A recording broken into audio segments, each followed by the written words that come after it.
Elon Musk announced, gosh, was it almost 2 weeks ago at this April point? 4th. Okay, he so first announced he 2 was weeks ago. He had bought up 9% of the company. Yeah, so about 2 weeks ago, Elon Musk became the largest Twitter shareholder, which was massive. It just came out of the blue. There were kind of some thoughts that he would do something with Twitter after he put out a poll asking about free speech and Twitter. So that happened, and then Musk was invited to join the Twitter board of directors. Yeah. And it looked like he was going to accept. They actually announced that he was going to be on the board. Yes. It's very, Then the CEO of Twitter had to come out and say that Musk had decided not to join the Twitter board because one of the stipulations to joining the board was that Musk couldn't own more than, was it 12 point something percent of Twitter? So they didn't want him to have 12 or 15, 12 something like that. Yeah. He wouldn't have been allowed to own over a certain percentage of Twitter stock, so he would have been really restricted in his influence. And at that time,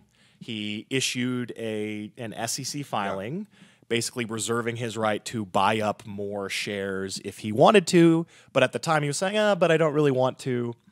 And then 3 days later, he made an offer to purchase 100% of Twitter. Yes.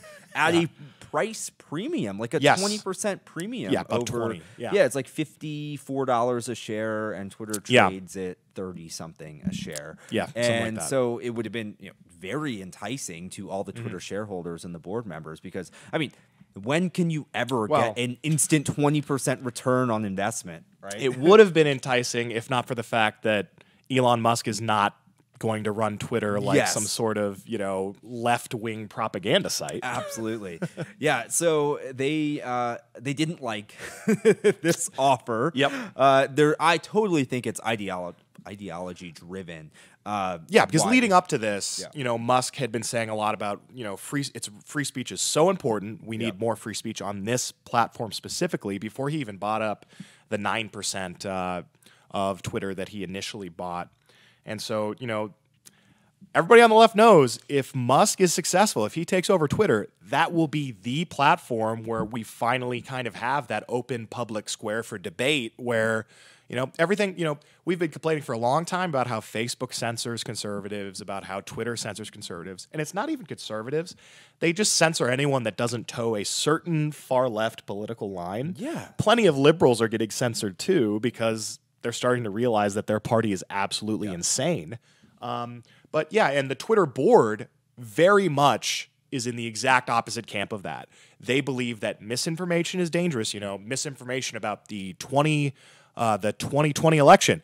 Now, if you have misinformation about the 2016 election, about Russia stealing it, that's totally cool to be on all platforms, on YouTube, on Twitter. But no, 2020, if it's Republicans making the claim, then we got to censor it. And well, and also Twitter directly helped influence the results of the 2020 election by hiding the Hunter Biden laptop story, which has obviously been confirmed by all, even establishment media outlets at this point as true. And also, I think part of the reason the Twitter board is panicking is there's potential that Musk exposes the Twitter algorithm and how they censor things. Yes. And that would be devastating to Twitter. That, and then the one last thing is that he announced that he would be, if he takes over, the Twitter's board's salary will go from something like $3 million. I don't remember what the total. They make a combined $3 million. They make a combined $3 million. It'll go from that to a whopping $0. $0, which I think is great because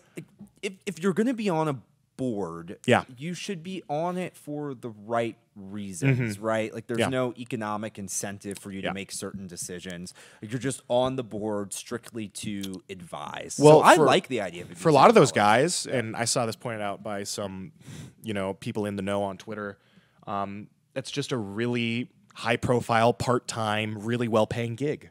For them. That's all it is for them. They make, several $100,000 doing this, and then they're going to go back to their regular job. And I mean, at that point, it's pretty clear to me that this is their kind of passion project, that they want to push their ideological view of the world. And we need a free speech platform in this day and age where that is where the public discussion is happening, is online. And Musk wants to bring that.